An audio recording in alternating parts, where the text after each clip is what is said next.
Question number 13 में हम लोग देख रहे हैं जिनमें दिया गया है समुद्र तल से किसी लाइट हाउस द्वारा जहाजों के बीच में एंगल जो बनाया गया है वो 30 है और 45 डिग्री का है। तो इस तरीके से यहाँ पे 30 डिग्री और 45 है, जिनमें लाइट हाउस की लंबाई दी गई है 75 डिग्री। और इनको हम जब सॉल्व करेंगे तो वही tan 30 इजिकल टू परपेंडिकुलर और 30 के लिए इसका बेस क्या होगा, यक्स हो जाएगा। तो परपेंडिकुलर क्या है 75 और बेस क्या है x हो जाएगा। और 30 की वैल्यू क्या हो जाएगी 1/√3। तो 75 बराबर x के, यक्स इधर आ जाएगा तो यहाँ यक्स बराबर हो जाएगा 75√3 के। ठीक है, इस तरीके से दूसरी tan 45 की वैल्यू निकालेंगे हम लोग। तो यहाँ पे परपेंडिकुलर अपान में बेस परपेंडिकुलर वही 75 होगा, बेस आपका y है तो ये इधर आ जाएगा तो y इक्वल टू हो जाएगा 75। ठीक है, ये क्वेश्चन नंबर क्या हो जाएगा, फर्स्ट हो जाएगा। चाहे आप इसको पूरा मान लेते या इसको यहीं तक मानते, केवल ये यहीं तक यक्स मान लेते तो यहाँ यक्स प्लस वाई भी लिख सकते थे। ठीक है, ऐसा करने से आपको फायदा होगा। तो यहाँ पे यक्स प्लस वाई हो जाएगा। और इस तरीके से जब y की वैल्यू निकल गई तो यहाँ पे हम लोग y की वैल्यू रख देंगे तो क्या हो जाएगा, put the value of y in equation number first. तो y की वैल्यू इक्वेशन फर्स्ट में पुट करने पर तो यहाँ पे यक्स हो जाएगा और y की वैल्यू 75 है तो प्लस 75 इजिकल टू 75√3। 75 उधर जाएगा तो यक्स बराबर क्या हो जाएगा 75√3 माइनस 75। तो x बराबर 75 कॉमन हो जाएगा तो √3 माइनस 1 हो जाएगा और ये दोनों जहाजों के बीच की दूरी हो जाएगी। यही आपका आंसर हो जाएगा। ठीक, तो यहाँ पे क्वेश्चन नंबर 14 है, जैसा कि फिगर यहाँ पे दिया गया है। एक लड़की है जिसकी लंबाई 1.2 मीटर है। तो लंबाई होगी इतना, उसके बाद ही वो आंख इधर से देख रही है और देख रही है इसी के जस्ट ऊपर की बात किया जाए तो वहां से इसकी लंबाई के ऊपर से देखने पर पता चलता है कि एक गुब्बारा उड़ रहा है 88.2 मीटर ऊपर। तो इसीलिए हम लड़की की ऊंचाई से ऊपर की बात किया हमने। तो वहां पर मान लीजिए जब यहाँ पर था गुब्बारा तो वो लड़की देख रही थी तो उस गुब्बारे के एक नीचे बिंदु से आंखों से उसके जो कोण बन रहा था वो कितने का बन रहा था 60 का। ये 60 दिखाया गया है। पर ध्यान दीजिए गुब्बारा मान लीजिए उड़ता हुआ पैरेलल जाता है समांतर, तो समांतर उड़ता हुआ गुब्बारा यहाँ तक पहुंच जाता है। उस समय लड़की यहीं पे है मान लीजिए और दोबारा उस गुब्बारे को जब देख रही है तो उसके आंखों और गुब्बारों के बीच में कितने का एंगल 30 का एंगल बन रहा है। ठीक है, तो ये पूछ रहा है कि जो गुब्बारा यहाँ था अब वो यहाँ पहुंच गया तो इन दोनों के बीच की दूरी बताइए। तो इसलिए इन दोनों के बीच की दूरी हमने क्या मान लिया, यक्स। अगर गुब्बारा 88.2 मीटर ऊंचा पहले उड़ रहा था तो बाद में भी 88.2 मीटर ही उड़ेगा। इस तरीके से हम लोग अभी पॉइंट पे पहुंचते हैं। यहाँ पे विशेष ये लड़की की लंबाई से कोई मतलब नहीं है तो हम लोग अब ऐसे चित्र समझ सकते हैं। तो यहाँ पहले हम लोग बात करेंगे tan 60 फ्रॉम द ग्राउंड, बाद में जोड़ दिया जाएगा। मीन्स अगर ध्यान दीजिएगा जो भी दूरी फ्रॉम द ग्राउंड, ठीक है, तो यहाँ पे tan मान लीजिए 60 की वैल्यू हम बात करें। ठीक है, tan 60 की वैल्यू हम लोग निकालेंगे। ठीक है, tan 60 की वैल्यू जो हो जाएगी ये हो जाएगी आपकी परपेंडिकुलर अपॉन में बेस। ध्यान दीजिएगा परपेंडिकुलर अपॉन में, हाँ बंद करो यार, क्या कह रहे हो, ध्यान दीजिएगा ये आ जाएगा 20। तो tan आपका 60 इक्वल टू √3 है और परपेंडिकुलर यहाँ पे जब लड़की की लंबाई नीचे ग्राउंड से बताया गया है तो 1.2 मीटर तो है ही, इसलिए वास्तव में एक्चुअल में हमारा एंगल तो आंखों से बनेगा, आंखों से और गुब्बारे के बीच में बन रहा है। तो इतनी लंबाई का कोई मतलब तो है नहीं हमारे लिए। तो परपेंडिकुलर की वास्तव में लंबाई क्या हो जाएगी, पहले उसको पता कर लेंगे हम लोग। तो 88.2 माइनस क्या हो जाएगा 1.2 मीटर हो जाएगा। इन दोनों को हम सब्सट्रैक्ट कर देंगे तो अपॉन में बेस कितना है आपका, बेस आपका यही होगा, ए मान लीजिए, इसको बी मान लीजिए, ठीक है, और इसे सी मान लीजिए, ठीक है।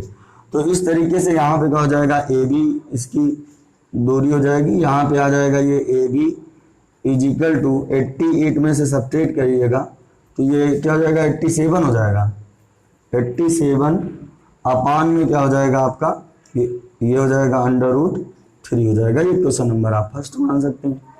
अब इस तरीके से दूसरी बात करें हम लोग tan 30 की वैल्यू की बात करें। tan 30 बराबर क्या होगा, वही परपेंडिकुलर। फिलहाल जब यहाँ पे 87 आ गया तो परपेंडिकुलर अब भी वही होगा, क्योंकि आंखों से यहाँ से नीचे से बात किया गया, पर एंगल तो हमारा आंखों से ही बनेगा ना वो लड़की के, तो वहां पे हमारा ये 30 ही होगा, इसलिए 87 परपेंडिकुलर हुआ। और बेस आपका ध्यान दीजिएगा, ये A B plus B C, और A B plus B C मतलब हमने मान लीजिए बी सी को यक्स मान लिया, फिलहाल अभी आप A B plus B C ही रखिए तो ज्यादा बेटर होगा। तो यहाँ पे 1/√3 हो जाएगा इजिकल टू 87 और अपान में ए बी हो जाएगा प्लस बी सी हो जाएगा। ये ए बी और बी सी इधर आ जाएगा, A B plus B C, तो ओवरऑल ये √3 इधर 87 में मल्टीप्लाई हो जाएगा। तो यहाँ पे ए बी या बी सी की वैल्यू ध्यान दीजिएगा, ए बी की वैल्यू दी गई है तो ए बी की वैल्यू रखकर बी सी की वैल्यू हम लोग निकालेंगे। तो इसको क्वेश्चन नंबर आप लोग सेकंड मान सकते हैं। Put the value of A B in equation number second B get, तो आप सेकंड इक्वेशन में रखने पर हमको मिलता है, क्या मिलेगा 87 अपॉन में √3, ये ए बी की प्लेस पर रख रहे हैं, प्लस बी सी तो है ही आपका, इजिकल टू 87 √3, 87 उधर जाएगा तो बी सी बराबर क्या हो जाएगा 87 √3 माइनस 87 अपान में √3 हो जाएगा। तो ध्यान दीजिएगा ये बी सी 87 कॉमन ले लेंगे और यहाँ √3 माइनस 1 अपान √3 बच जाएगा, और बी सी इजिकल टू आपका 87 तो रहेगा ही, इस 3 का मल्टीप्लाई 3 में तो 2 बार रूट का मल्टीप्लाई है, वो हो जाएगा 3, और 3 और 1 तो 1 ही है, तो 3 में से 1 जाएगा तो 2 हो जाएगा, 2 अपान √3 हो जाएगा। अब ध्यान दीजिएगा इसमें √3 से ऊपर भी मल्टीप्लाई और √3 से नीचे भी मल्टीप्लाई, तो बी सी बराबर क्या हो जाएगा 87 इंटू 2 √3 अपान में 3 हो जाएगा। तो 3 1 जा और 3 2 जा, 2 आया 3 9 जा हो जाएगा, तो 29 इंटू 2 तो ये हो जाएगा 58 √3 मीटर हो जाएगा बी सी की लंबाई। अब इस एंगल में जो परिवर्तन आया था वो 60 से 30 हो जा रहा था, तो वो उतनी ही दूर में कितनी दूरी तय कर रहा था 58 √3 मीटर दूरी को तय कर रहा था। ठीक है, ध्यान दीजिएगा ये क्वेश्चन नंबर 15 है, जो कि ये कंफर्म है, अब की बार ये आ गया है क्योंकि मैंने पेपर आउट कर दिया है आपका। ये 15 नंबर का क्वेश्चन 100% चाहे वो सीबीएसई बोर्ड या यूपी बोर्ड में ये क्वेश्चन जरूर आएगा। तो इस क्वेश्चन को आप ध्यान से देखिएगा। यहाँ बेटा एक कह सकते हैं मीनार है, उस मीनार के टॉप पर कोई बैठा हुआ है और वह एक कार को देख रहा है, और जब पहली बार कार को देखता है तो वह 30 डिग्री का एंगल बनाता है, और जब कार कुछ दूर 6 सेकंड में चल जाती है तो फिर से पुनः वह देखता है तो वह उसके साथ मिलता है उसको कि 60 का एंगल बन रहा है। अब तो इस तरीके से उनको बताना है कि वह कितनी दूर चला 6 सेकंड में। ठीक है, तो ध्यान दीजिएगा पहले तो हम लोग tan वैल्यू निकालेंगे, वो भी यहाँ पे tan 60 इजिकल टू अगर हम लोग निकाल लें तो tan 60 इजिकल टू कहाँ है, क्या है आपका, यहाँ पे ये यक्स वाई ना मानकर आप ए बी भी मान सकते हैं, ए बी सी मान लीजिए आप। तो यहाँ पे हो जाएगा आपका परपेंडिकुलर, यहाँ मान लीजिए डी हो जाए तो परपेंडिकुलर ए डी, सॉरी ये हो जाएगा, ये यच माना ही, यच अपान में क्या हो जाएगा आपका ये आपका BC हो जाएगा, क्या हो जाएगा BC। तो यहाँ पर ओवरऑल आपका ये है अंडर रूट आपका कितनी 60 का हो जाएगा √3, तो इजिकल टू h/BC, ये इधर आ जाएगा तो BC इजिकल टू हो जाएगा h/√3। ये इक्वेशन नंबर फर्स्ट हो गया। इस तरीके से अब tan 30 की वैल्यू निकालेंगे तो tan 30 बराबर हो जाएगा h वही रहेगा तो AB + BC हो जाएगा, AB + BC हो जाएगा। ये आपका tan 30 की वैल्यू 1/√3 होगी तो h/में AB + BC हो जाएगा, ये इधर आएगा AB + BC इजिकल टू यहाँ h/में √3 हो जाएगा, जहां पर BC की वैल्यू पहले से दी गई है। जी हाँ, क्रॉस मल्टीप्लाई होगा, यहाँ पे ये क्रॉस होगा √3 हो जाएगा, तो ये BC की वैल्यू यहाँ पे दी गई है तो इसको पुट कर देंगे तो AB बराबर क्या आ जाएगा आपका, ये BC उधर जाएगा तो यहाँ h/√3 पहले से है माइनस h/में √3 हो जाएगा तो BC बराबर हो जाएगा, ध्यान दीजिएगा AB बराबर हो जाएगा आपका h कॉमन √3 - 1/√3 हो जाएगा, तो यहाँ AB बराबर हो जाएगा आपका h और ये √3 का 3 से √3 से मल्टीप्लाई होगा तो 3 और 1 सब्ट्रैक्ट हो जाएगा तो 2/√3 हो जाएगा। ये आपकी क्या हो गई डिस्टेंस, और आपको टाइम पहले से पता है, ठीक है। तो टाइम कितना पता है आपको, कितना है टाइम, टाइम है आपका 6 second, time is equal to 6 second, 6 second. और ये जो दूरी है AB या डिस्टेंस इजिकल टू आपकी क्या हो गई h या 2h/√3 हो गई। इस तरीके से स्पीड इजिकल टू क्या हो जाएगा, स्पीड इजिकल टू हो जाएगी डिस्टेंस 2/√3 और इनटू टाइम मतलब 6 हो जाएगा आगे।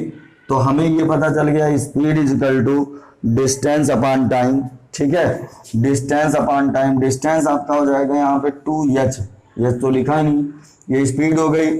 अब आपको बताना है कि कितनी दूरी तय किया इसने, तो डिस्टेंस अब क्या होगी, तो 2h/में 6/√3 और डिस्टेंस इसकी ये डिस्टेंस ये हो जाएगी डिस्टेंस, और डिस्टेंस इजिकल टू आपको निकल जाएगा ये BC की वैल्यू से आप डिवाइड कर दीजिएगा इसको, डिवाइडेड बाई BC या कह सकते हैं आप h/में √3। तो डिस्टेंस इजिकल टू क्या हो जाएगा आपका, यहाँ पे 2h/में 6/√3 इंटू √3/में h, तो √3 से √3 कट जाएगा और h से h कट जाएगा, तो डिस्टेंस इजिकल टू 2 सॉरी ये रेसिप्रोकल हो जाएगा, डिवाइड उल्टा करना था, रेसिप्रोकल होगा पहले इस तरीके से, ये देखेंगे आप, तो ये हो जाएगा आपका distance is equal to h/√3 divided by 2h/में 6/√3।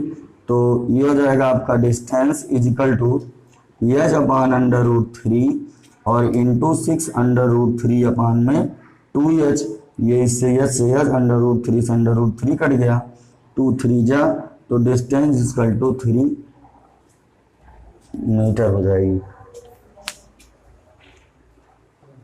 जैसा कि यहाँ पे आपको स्पीड मिल ही गया है, ये स्पीड तो मिल गया।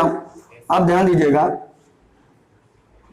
स्पीड आपको मिल गया है यहाँ पे, जो कि हमें BC के बीच की डिस्टेंस, क्योंकि पाद तक पहुंचने में कितना समय लगेगा, मतलब मीनार तक पहुंचने में उसको कितना समय लगेगा, तो मीनार की दूरी तो BC ही है, तो BC की डिस्टेंस हमें यही तो पता चली है, तो ये डिस्टेंस हो गई और स्पीड हमें पता ही है, तो टाइम हमें निकालना है, तो टाइम बराबर क्या हो जाएगा, इस distance into sorry distance upon में स्पीड हो जाएगा, डिस्टेंस है आपका h/√3 और फिर उसके बाद है डिवाइडेड बाय स्पीड कितनी है 2h/में 6/√3, तो ये हो जाएगा आपका h/में √3 और इंटू 6/√3/में 2h, h से h कट गया, √3 से √3 और ये हो जाएगा 3 बार जाएगा, तो ये यहाँ पे 3 इजिकल टू क्या आ जाएगा, 3 सेकेंड हो जाएगा। ये आपका टाइम हो जाएगा। इस तरीके से आपको पाद तक पहुंचने में, पाद तक कहां से, बी से सी तक, पाद तक पहुंचने में 3, तो अगर टोटल समय पूछेगा तो ये हो जाएगा आपका 3, तो 9 सेकेंड कहां से, ए से सी तक पहुंचने में 9 सेकेंड लगेगा। ठीक है, ध्यान दीजिएगा। यहाँ पे 16 नंबर का क्वेश्चन है, तो 16 नंबर के क्वेश्चन को हम लोग एक बार डिस्कस करते हैं। 16 नंबर के क्वेश्चन में, जो कि यहाँ पे फिगर थोड़ा सा दिख रहा होगा, 16 नंबर का क्वेश्चन है, एक मीनार से 9 मीटर दूर और 4 मीटर दूर 2 बिंदुओं से कोण बनता है, वो भी कोणिपूरक कोण बनता है। तो कोणिपूरक कोण अगर मान लेते हैं हम, यहाँ थीटा बनता है, तो यहाँ हो जाएगा 90 माइनस थीटा हो जाएगा। इस तरीके से कोण बनता है। तो हमें ये प्रूव करना है कि ये जो यच है उसकी लंबाई 6 मीटर है, यही आपको प्रूव करना है। तो अब हम लोग बात करते हैं tan theta is equal to, perpendicular हमने यच माना है, और यहाँ पे आपका बेस हो जाएगा 9, तो यहाँ पे आपका tan थीटा, ये इक्वेशन नंबर आपका फर्स्ट हो जाएगा। इसलिए tan थीटा इजिकल टू, अब ध्यान दीजिएगा थीटा के प्लेस पर दूसरे के लिए 90 माइनस थीटा हो जाएगा। अब परपेंडिकुलर तो वही होगा, बेस आपका 4 हो गया। अब tan 90 minus theta is equal to cot theta is equal to H upon में 4, ये हो जाएगा इक्वेशन नंबर आपका 2 हो जाएगा। इक्वेशन नंबर आपका 2 हो जाएगा। अब हम लोगों को सॉल्व करना है, एच की वैल्यू आपको फाइंड आउट करनी है। तो यहाँ पर हम लोग देखेंगे, यहाँ tan theta into cot theta करेंगे, तो यहाँ एच और यहाँ हो जाएगा अपान में 9 इंटू एच अपान में 4, means multiply question number 1 and 2। एक समीकरण को हम लोग 1 और 2 को क्या करेंगे, गुणा कर लेंगे। ठीक है, और गुणा करने के बाद tan क्या है, tan ही रहेगा। मान लीजिए कॉट को हम लोग 1 अपॉन tan में बदल सकते हैं, तो 1 upon tan theta is equal to H square upon में 9 4 36, 36 हो जाएगा। और ये दोनों कट जाएंगे, तो 1 36 का गुणा इधर हो जाएगा, तो 36 बराबर एच स्क्वायर, यहाँ एच स्क्वायर बराबर 6 का स्क्वायर, ये कट जाएगा, तो एच बराबर 6 मीटर। हेंस प्रूव, यही आपको प्रूव करना है।